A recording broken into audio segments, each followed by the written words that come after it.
Hello everyone, जय हिंद। This is Shivam Tomar. Welcome to Swasan study group. Guys, mathematics का आज ये दूसरा लेक्चर है और इस लेक्चर में हम लोग फंक्शन के बारे में पढ़ने वाले हैं। फंक्शन को हिंदी में फलन कहते हैं।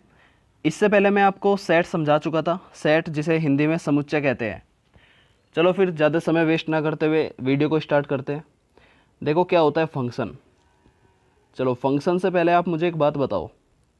ये है मशीन, एक जूस निकालने वाली मशीन जो होती है, ये जूस निकालने वाली एक मशीन है, ठीक है।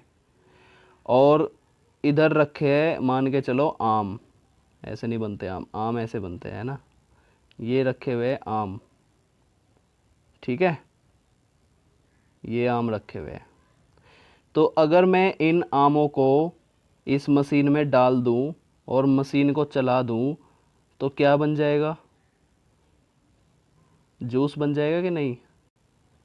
ये क्या बन जाएगा? ये एक जूस बन जाएगा, ठीक है। आम का जूस बोलेंगे इसको, ठीक है भाई।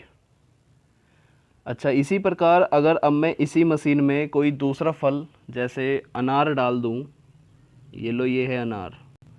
अगर मैं इसमें अनार डाल दूं तो क्या होगा? फिर अनार का जूस बन जाएगा, है ना। तो हम क्या देख रहे हैं कि ये एक मशीन है। एक मशीन मतलब ये एक माध्यम है, ठीक है। कैसा माध्यम? कि अगर हम इस मशीन में कोई इनपुट डालेंगे तो कुछ आउटपुट बाहर आएगा, है ना। अगर हम इस मशीन में आम डालेंगे तो आम का जूस बन के बाहर आएगा, है ना। तो ये है क्या? इनपुट।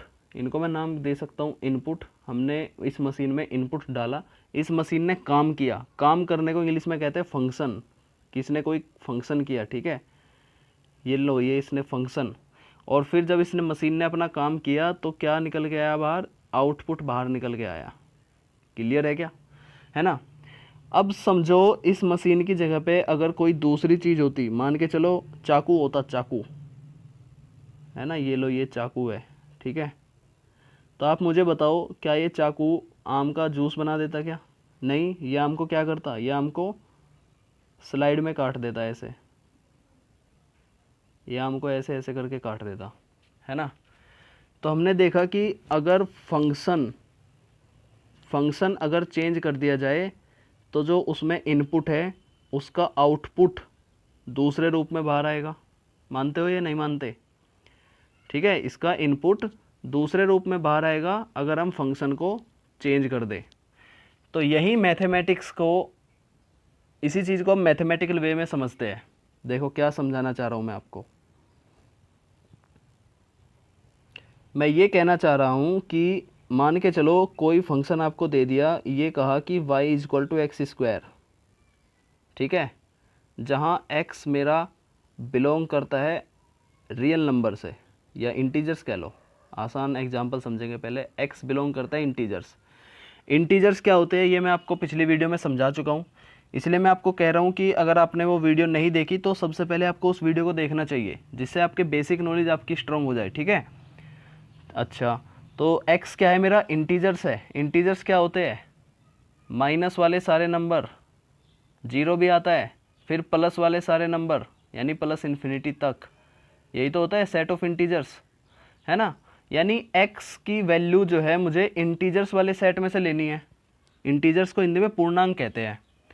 तो अगर मैं यहाँ पे x की वैल्यू इंटीजर से लेता हूँ, इंटीजर्स की वैल्यू मैंने कुछ ले ली, मान के चलो -2, -1, 0 और 1, 2, बस यही वैल्यू ली मैंने इंटीजर्स की। ये x की वैल्यू है ना। तो ये क्या है? ये इनपुट है, ये एक टाइप से इनपुट है ना। अब ये मशीन है, ये फंक्शन है y equal to x square जो मुझे दे रखा है। तो आप मुझे बताओ कि अब अगर इस x की वैल्यूज़ को मैं इस मशीन में डालूंगा तो आउटपुट मेरा क्या आएगा बाहर निकल के?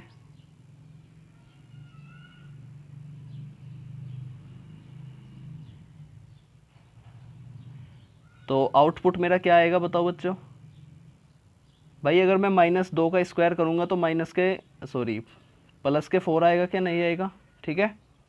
अगर मैं -1 का स्क्वायर करूंगा तो प्लस का 1 आएगा। 0 का स्क्वायर करूंगा तो 0 ही आएगा। 1 का स्क्वायर करूंगा तो फिर 1 आएगा, और 2 का स्क्वायर करूंगा तो 4 आएगा, ठीक है। क्लियर है? तो ये मेरा एक आउटपुट आया है, किसकी वजह से? इसकी वजह से। तो ये जो रिलेशन मुझे दिया हुआ है ना कि x और y के बीच में ऐसा रिलेशन है कि y equal to x square है, तो ये मेरा क्या कहलाएगा, ये मेरा एक फंक्शन कहलाएगा। क्या कहलाएगा, ये मेरा एक फंक्शन कहलाएगा। ठीक है, और अच्छे से समझने की कोशिश करते हैं। असल में ये जो फंक्शन है ये एक टाइप का रिलेशन ही होता है। अब रिलेशन क्या होता है, तो कल हमने सेट पढ़े थे। अब अगर मैं आपसे ये कहूँ कि दो सेट मुझे इस तरीके से दे रखे हैं कि a इज इक्वल टू 1 2 3, ठीक है, और b इज इक्वल टू 1 4 9, इस प्रकार से मुझे दो सेट दे रखे हैं, तो आप ये कहोगे कि इन दोनों सेट के बीच में जो रिलेशन है वो इस प्रकार से है कि इस सेट के सभी एलिमेंट्स का स्क्वायर अगर कर दो तो इस एलिमेंट्स में बिलोंग करता है। यानी a रिलेट टू b कर रहा है किस रूप में, कि a के एलिमेंट का स्क्वायर बिलोंग करेंगे b में, है ना। a के एलिमेंट को मैंने स्मॉल a नाम दे दिया। स्मॉल a का स्क्वायर अगर मैं कर देता हूँ, यानी a के सभी एलिमेंट का अगर मैं स्क्वायर कर देता हूँ तो वो दूसरे सेट b में बिलोंग करेंगे, है ना। तो आप ध्यान से देखो, ये जो रिलेशन है, ये रिलेशन, इस रिलेशन को क्या मैं फंक्शन के रूप में नहीं लिख सकता क्या मैं ऐसे नहीं लिख सकता कि इनके बीच में इस प्रकार का रिलेशन है f x is equal to x square. X क्या है, एक्स कहाँ से लिया गया है, एक्स लिया गया है सेट ए से, है ना। तो इसी रिलेशन का यूज करते हुए ये फंक्शन बना है। तो फंक्शन को हम कुछ इस तरीके से लिखते हैं कि f such that A to B, ठीक है, इसको मैपिंग भी बोल देते हैं। फंक्शन को ही हम लोग मैपिंग भी बोलते हैं, ठीक है। तो हमने क्या देखा कि वही मशीन, जूस मशीन, यहाँ पे ये फंक्शन है, ये एक सेट है ए, और इस फंक्शन की वजह से ये सेट का आउटपुट बना है बी। तो इसको मैं इस तरीके से लिख सकता हूँ, f such that A tends to B, ठीक है। अब यहाँ पे अगर कुछ सेट दे रखा है मुझे, मान के चलो ए की वैल्यू दे रखी है -2 -1 0 1 2, ठीक है। ये सेट ए में कुछ एलिमेंट्स है, ठीक है, दिख रहे हैं आपको, 1 2 है ये। और यहाँ पे जो फंक्शन दे रखा है वो दे रखा है मुझे एक्स स्क्वायर ही ले लेता हूँ मैं एग्जांपल के तौर पर, ठीक है। जो फंक्शन दे रखा है मुझे एक्स स्क्वायर दे रखा है, ठीक है। और बी में भी एक सेट मुझे दे रखा है और उस सेट में एलिमेंट्स है 0 1 2 3 4, इस सेट में ये एलिमेंट्स है, ठीक है। ये 4 है, यहाँ पे 4 को मैं यहाँ लिख देता हूँ, चलो अब दिख रहा है 4 है ये, ठीक है।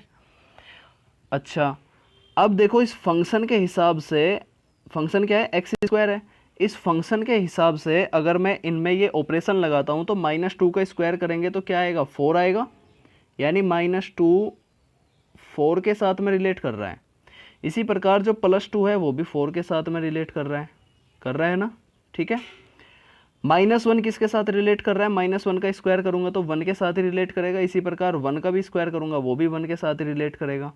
और 0 किसके साथ रिलेट करेगा, 0 0 के साथ रिलेट करेगा।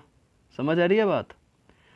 तो आप देख रहे हो यहाँ पे 2 और 3 तो बची गए, 2 और 3 के पास में कोई एरो आई नहीं, वो किसी से भी रिलेट नहीं कर रहे, है ना। तो यहीं पे एक चीज़ मैं आपको समझाना चाह रहा हूँ, वो ये है कि ये जो सेट ए के एलिमेंट्स हैं ना, सेट ए के एलिमेंट्स, इनको हम लोग बोलेंगे डोमेन। क्या बोलेंगे, डोमेन। हिंदी में क्या कहेंगे, हिंदी में कहेंगे प्रांत, ठीक है। अब आप इसे हिंदी में याद कर लो या अंग्रेजी में याद कर लो, वो आपकी चॉइस है। वैसे आपको इंग्लिश में याद करना चाहिए, नंबर अच्छे मिलते हैं एग्जाम्स में, ठीक है। क्या कहेंगे हम इसको, डोमेन, ठीक है। और सेट बी के जितने भी एलिमेंट्स है ये, इन सभी को क्या कहेंगे, कोडोमेन। इन सभी को हम लोग क्या कहेंगे, कोडोमेन कहेंगे, ठीक है। किसको कहेंगे, कोडोमेन, सेट बी के सभी एलिमेंट्स को कोडोमेन कहेंगे, ठीक है। और एक टर्म और आता है जिसका नाम है रेंज। अब ये रेंज क्या होता है, रेंज होते हैं वे सभी एलिमेंट्स, सेट बी के वे सभी एलिमेंट्स जिनसे कोई ना कोई एलिमेंट रिलेट हो, ठीक है, जिनसे सेट ए का कोई ना कोई एलिमेंट रिलेट हो। तो यहाँ पे देखो -2 -1 0 1 2 किस किस एलिमेंट से रिलेट है, एक तो 0 से रिलेट है, फिर 1 से रिलेट है और फिर 4 से रिलेट है। और किसी से तो रिलेट नहीं है ना, 2 और 3 से तो रिलेट नहीं है, इसलिए 2 और 3 रेंज नहीं है। रेंज क्या है, रेंज सिर्फ 0 1 4 है। बताओ बात समझ आई आपको, डोमेन, कोडोमेन और रेंज समझ आ गया, ठीक है।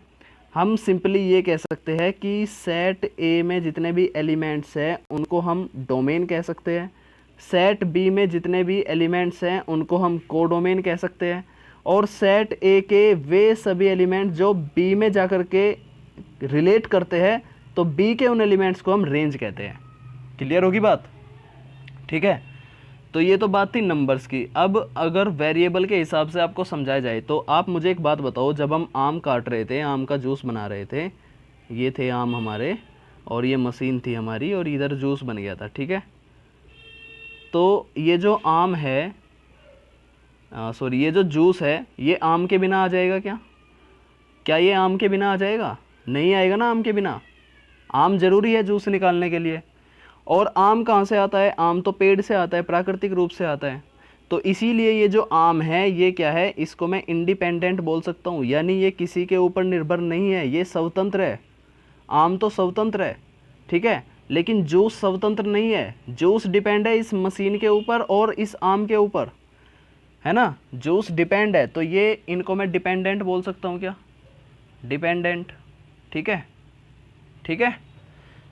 इंडिपेंडेंट मतलब इनको मैं वेरिएबल बोल सकता हूँ। वेरिएबल्स क्या होते हैं? ये एक्स वाई जेड, ये सब वेरिएबल्स ही तो होते हैं, ठीक है। और डिपेंडेंट क्या होते हैं कि एक ऐसा फंक्शन जिसकी वैल्यू एक्स की वजह से आती हो, एक ऐसा फंक्शन जिसकी वैल्यू एक्स की वजह से आती हो, वो हमारे डिपेंडेंट होते हैं, जिसको मैं कैपिटल वाई नाम दे देता हूँ, ठीक है। एग्जाम्पल से समझाऊँ?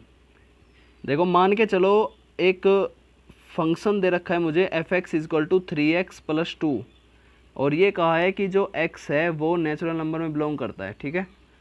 तो नेचुरल नंबर तो प्राकृतिक है, यानी x तो इंडिपेंडेंट है। इंडिपेंडेंट है मतलब x तो एक क्या है? वेरिएबल है, ठीक है, वेरिएबल है। लेकिन आप मुझे बताओ, क्या x के बिना fx की वैल्यू निकल आएगी? नहीं निकल आएगी ना। x के बिना तो fx की वैल्यू आएगी ही नहीं, है ना। तो इसीलिए fx क्या है? fx डिपेंडेंट है किस पर? x पर।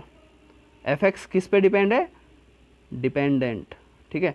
fx किस पे डिपेंड है? x पे डिपेंड है। तो अगर मैं x की वैल्यू यहाँ पे नेचुरल नंबर से, नेचुरल नंबर क्या होते हैं? 1 से स्टार्ट होते हैं, जिनको हम गिन सकते हैं वे नेचुरल नंबर्स कहलाते हैं। 1 2 3 4 5, राइट। तो अगर मैं x की वैल्यू यहाँ पे 1 लेता हूँ तो fx की वैल्यू कितनी आएगी? 5 आ जाएगी।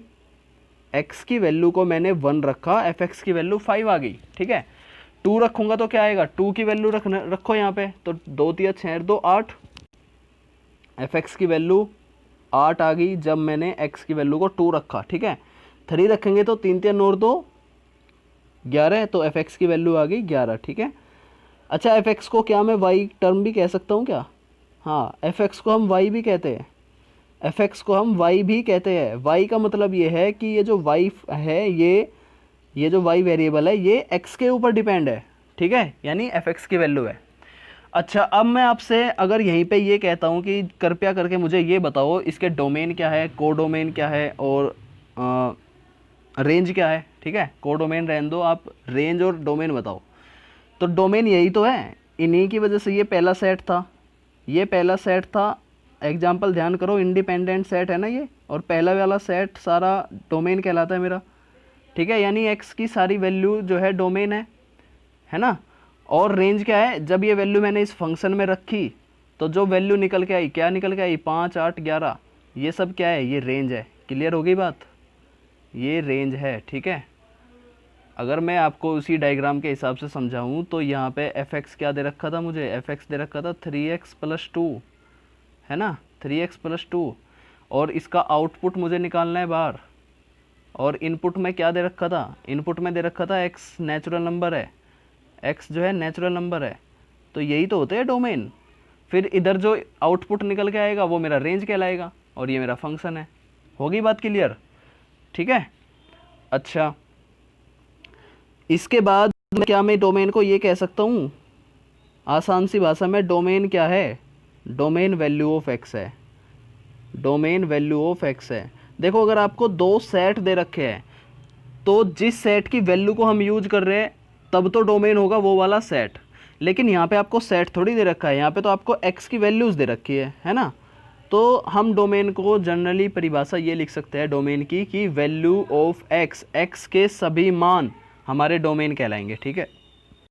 और जब x की वैल्यू को मैं इस फंक्शन में, यहाँ पे जो भी फंक्शन मुझे दे रखा होगा, फंक्शन में रखने पर जो आउटपुट आएगा वो मेरा रेंज कहलाएगा। क्लियर होगी बात, वो मेरा रेंज कहलाएगा।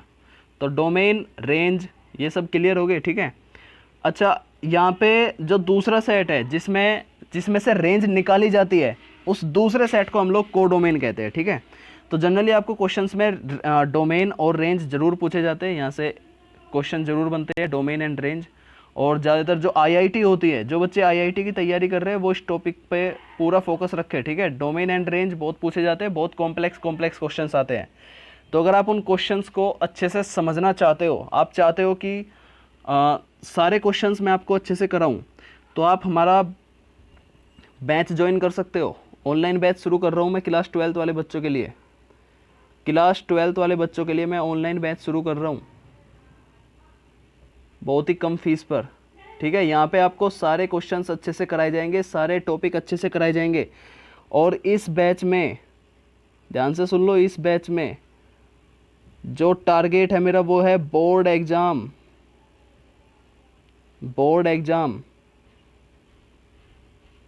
अबव 90%। बोर्ड एग्ज़ाम में आपको 90% से ऊपर नंबर दिलाने का मेरा प्रयास रहेगा, ठीक है।